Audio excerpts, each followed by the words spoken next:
Abri o TikTok, tinha um monte de meninas fazendo maquiagem dos anos 80 e 90. Aí eu descobri que isso é uma trend de se maquiar com o estilo do ano em que a sua mãe nasceu. Só que a minha mãe nasceu nos anos 60. Então vocês já sabem onde esse vídeo vai parar. Meu nome é Pauline Kisler, eu sou a sua fada madrinha da história da moda, hoje tentando me passar por um brotinho legal. E você está no canal da Modista do Desterro.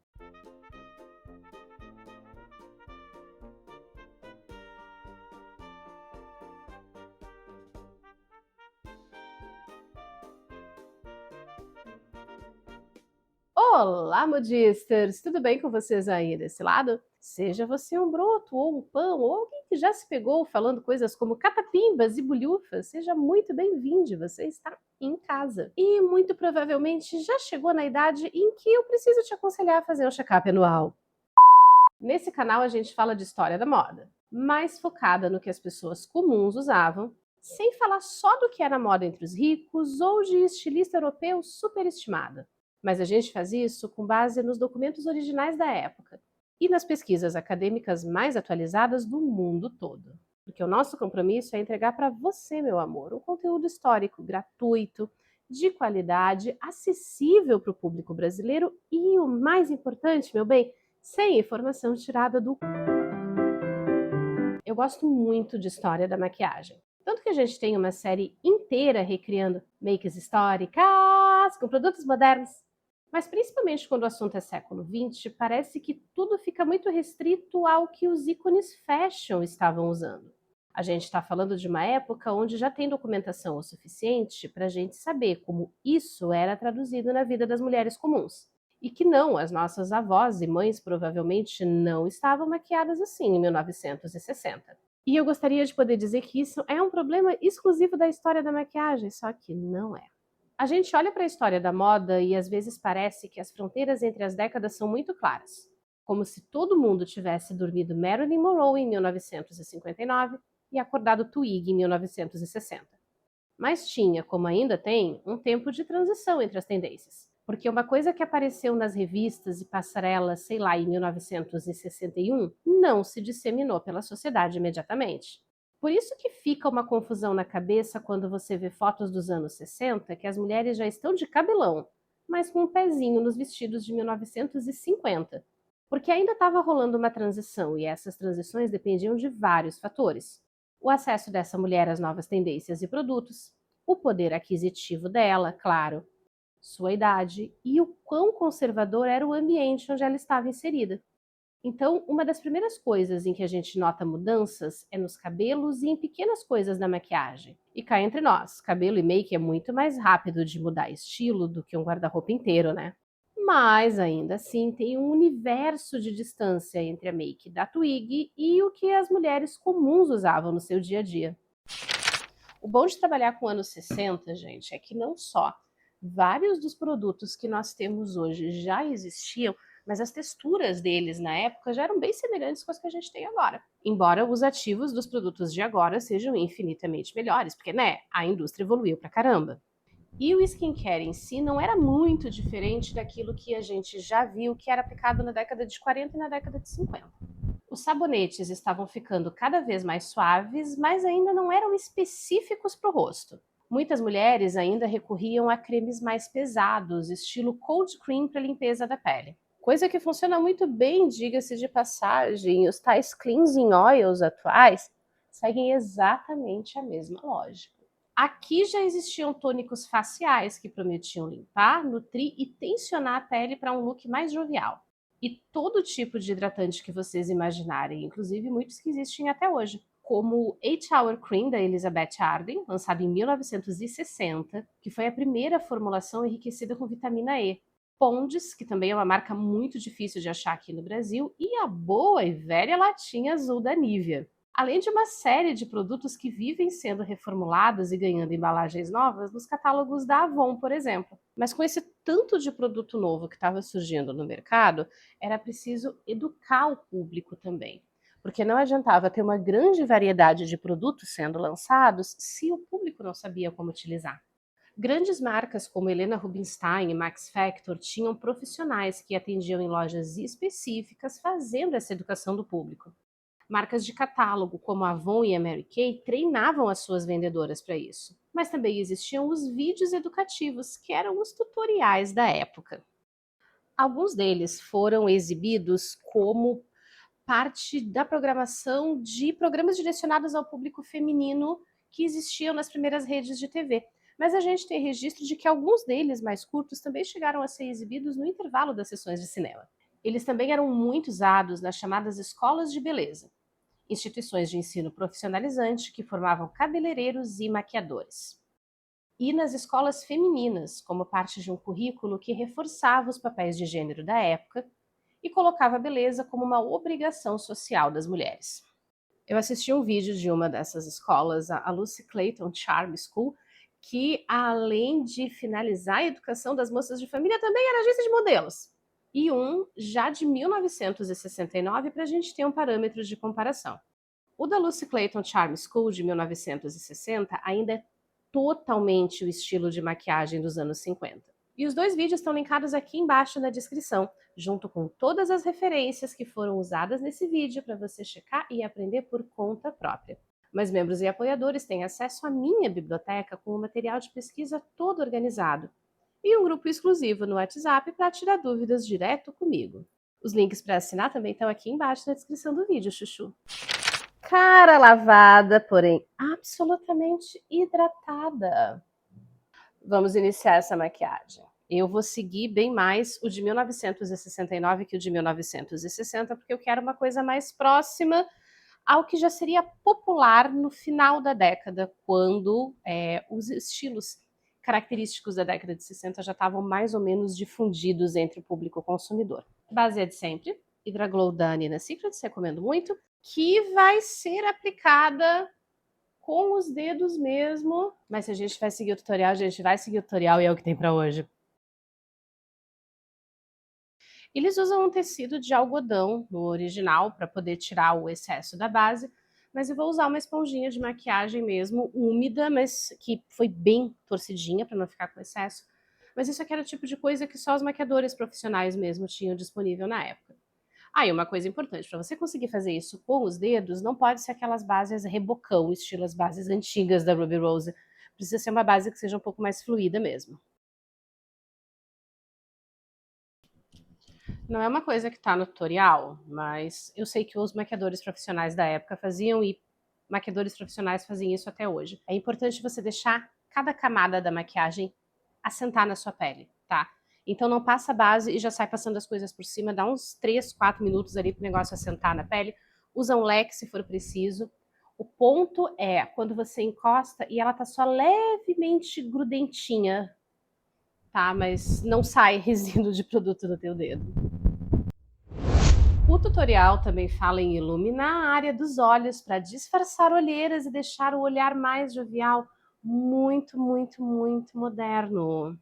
O que ele diz é para usar uma base mesmo, que seja de 2 a 3 tons mais clara do que a tua pele, o que eu acho que é claro demais. Eu não tenho esse tipo de base em casa, então eu vou com o meu corretivo. E de novo, dedos. Não ficou tão ruim pro negócio que foi espalhado com o dedo, mas eu vou tirar um pouquinho do excesso. O tutorial ensina a marcar o centro do olho como limite para o avanço do blush e passar daqui para as têmporas levemente angulado para cima. Só que os produtos que ela usa aqui são produtos em pó e eu não costumo usar nem blush nem contorno em pó. Trabalho com tudo em creme porque funciona melhor para o tipo de iluminação que eu estou usando. Na vida real, o pó funciona perfeitamente.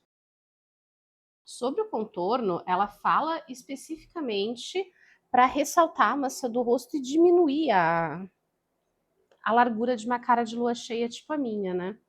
Então, ele não vai ser muito diferente da posição que eu já uso, que é aqui. Eu achei mais sutil. Eu costumo pesar mais a mão no contorno. Mas eu acho que tá combinando contigo.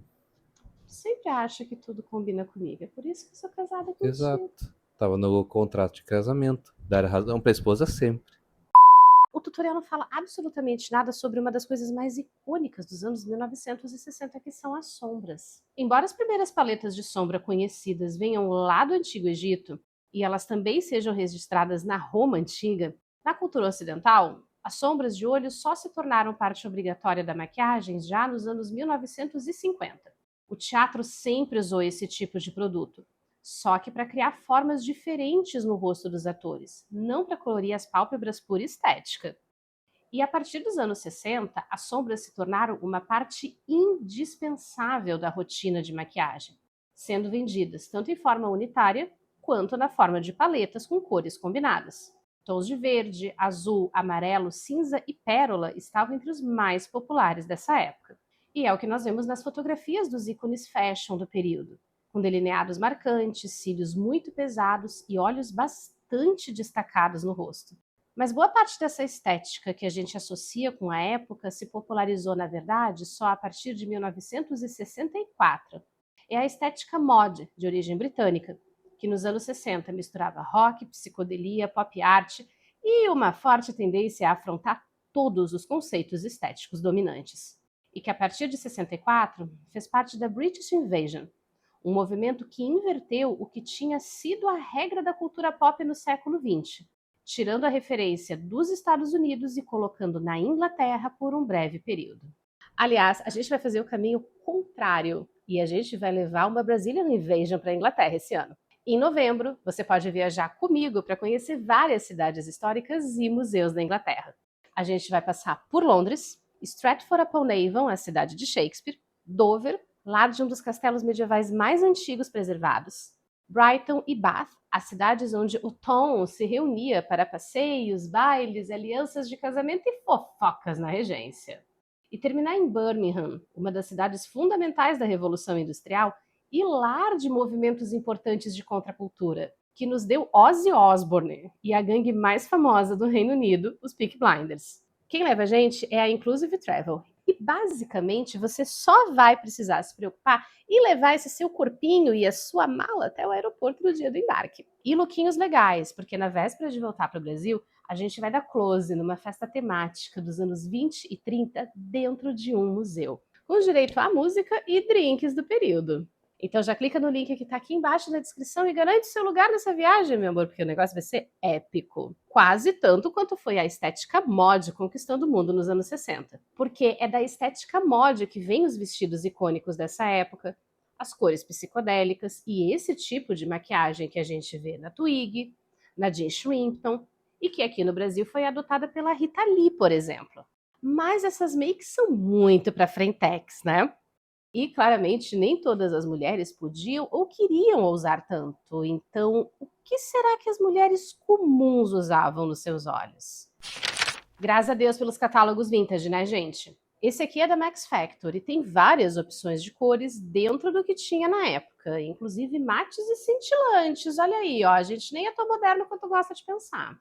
Esse azul bebê é a pior cor possível da cartela inteira na minha pele. Teoricamente, verde deveria funcionar para mim, mas eu me sinto como um papagaio. E o problema é que o vídeo mesmo não fala qual tom de sombra usar para cada tipo de pele. Então, o que a titia vai ter que fazer? A titia vai ter que apelar para outro tipo de fonte. Tipo essa coluna de 1960 do Correio da Manhã, do Rio de Janeiro, que fala que morenas de pele clara devem usar azul escuro ou verde escuro. Então, eu vou combinar uma sombra bastão cremosa, do tipo que já existia na época, que é uma marca chinesa aleatória que eu comprei na Shopee. E este belíssimo azul, bem discreto, bem básico, tá? Que tem na paleta My Winter Storm da Ruby Rose. Não, é só Winter Storm. My Winter Storm é o álbum da Tarja Turunen. Ele manda aplicar no dedinho. É raiz dos cílios e canto externo e subindo. Que é para esfumar com o dedinho, né? E enquanto eu vou esfumando esse negócio e torcendo para dar certo, você já senta seu dedinho nesse botão de like. Certamente é uma das sombras que já foi passadas, né, gente? Eu achei fofinho, amor. Tá achando fofinho? Porque não é íntima. Por isso mesmo. E embora já existissem pós-compactos com cores, pós-translúcidos já estavam disponíveis no mercado e eram os mais indicados pelos especialistas. Eu não tenho pó translúcido branco, então eu vou usar esse aqui mesmo, que estava disponível na época, que é um tom de pó rosado, Eu particularmente gosto muito dessa marca Fenza, porque ele não estoura na minha iluminação, que é uma iluminação de estúdio. Mas aí você encontra alguma coisa que funcione para as características da sua pele e para a sua necessidade. Pelo menos nesse tutorial, o pó é aplicado de um jeito decente, usando um algodão. E eu vou usar essas esponjinhas aveludadas assim que você encontra em qualquer loja de cosméticos por aí, e passar no meu rostinho com todo carinho, inclusive fazendo na sombra. Socorro, Deus! Eles usam uma flanela no tutorial para limpar, mas um pincel macio, assim, gordinho, tá? Já funciona também para você. Praticamente uma mocinha!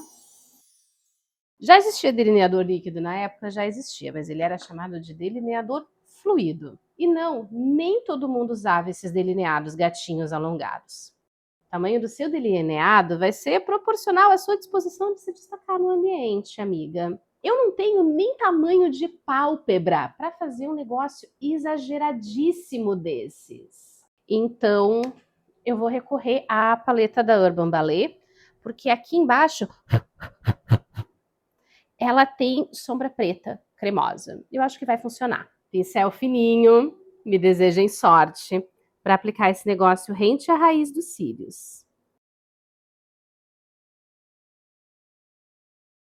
Uau, temos um olhão. Como isso aqui é cremoso, o ideal era eu passar uma sombra preta por cima, mas eu não vou lá pegar sombra preta agora, não. Próximo passo do tutorial é eu afastar esse espelho para ele não dar reflexo, limpar os cílios com um pincel desses aqui para que os cílios estejam limpos e penteados. E aplicar o rímel em 2 camadas finas. Vai rímel da mesma cor na parte de baixo. Então, dá uma descarregada assim no pincel. Não pegue ele muito carregado de cara, porque senão você vai fazer caquinha. E você pode trabalhar com ele de pé. Vamos para a sobrancelha. Aquelas sobrancelhas arqueadas dos anos 1950 ainda estavam na moda, embora com a graça de Deus já bem menos finas. Então, o que eu vou fazer é pentear minha sobrancelha e, com a minha caneta de preenchimento, elas usavam um lápis de preenchimento para isso. Eu vou preencher só alguns pontos que estão um pouquinho mais falhados, porque o meu preenchimento já está chegando no seu limite. E os batons, né, gente? Uma das coisas que eu menos gosto em 1960 são os batons. Porque absolutamente todos eles são claros demais para minha pele. Porque o contraste entre o meu tom de pele e o meu cabelo é muito alto. Então, os batons claros tendem a me deixar tristonha, sem vontade de cantar uma bela canção. Mas eu vou me sacrificar por vocês e eu vou meter um batom rosadinho nessa cara. Lábios de 1960 tendem a ter um formato um pouco mais natural que os de 50 e 40. Então eu não vou mexer muito na minha boca, vou só seguir o formato natural dela e entrar um pouco no canto para não ficar com ainda mais cara de triste do que essa cor apagada já vai me deixar. Outro truque que eu aprendi com a minha mãe foi pegar o dedinho e fazer isso aqui no canto. Tanto na parte de cima, e aí você limpa, quanto na parte de baixo. Porque se a gente levar o batom muito para o canto, principalmente para alguns formatos de lábio, e para mim, que já estou nos 40, a tendência é que a boca da gente fique meio caída, e não é isso que a gente quer. Para finalizar, um glossinho bem menininha, bem ao gosto da época. Ok, temos um look 1960, mas é aquele problema, né? Mesmo quando a gente segue um tutorial antigo, a maneira como a gente vai aplicar as coisas, as posições, as percepções são sempre influenciadas pelos conceitos estéticos que a gente tem hoje. E eu tenho certeza que esse batom e essa sombra não ficariam assim, mas sabe o que eu tô sentindo falta? Eu tô sentindo falta daquele arco dos anos 60, então eu acho que eu vou pegar uma sombra marrom, deixa eu pegar um outro pincel limpo aqui, esse aqui tá limpo, tá. Eu acho que eu vou fazer aquele arquinho ao estilo mod. Nossa, quando você tem a pálpebra gordinha, nada fica bom, nada presta. Mas ainda falta. Falta o lookinho. Peraí que a tia já volta. Mas não adianta, eu sempre acabo com cor escura, né? E se eu não odiasse profundamente calças? Eu até criaria coragem de fazer um lookinho beatnik pro canal, mas acho que uma hora dessas eu vou ter que acabar fazendo um bagulho mais gótico mesmo. Se você assistiu até aqui, meu amor, muito obrigada. Agora eu te convido a se inscrever aqui no canal, deixar seu comentário aqui embaixo o que você achou da maquiagem, principalmente qual é o próximo período que a gente deve pegar um tutorial. E claro, eu te convido a se inscrever no canal e dar uma conferida nesses outros conteúdos de história da moda que a gente já tem por aqui, que eu separei para você com todo carinho.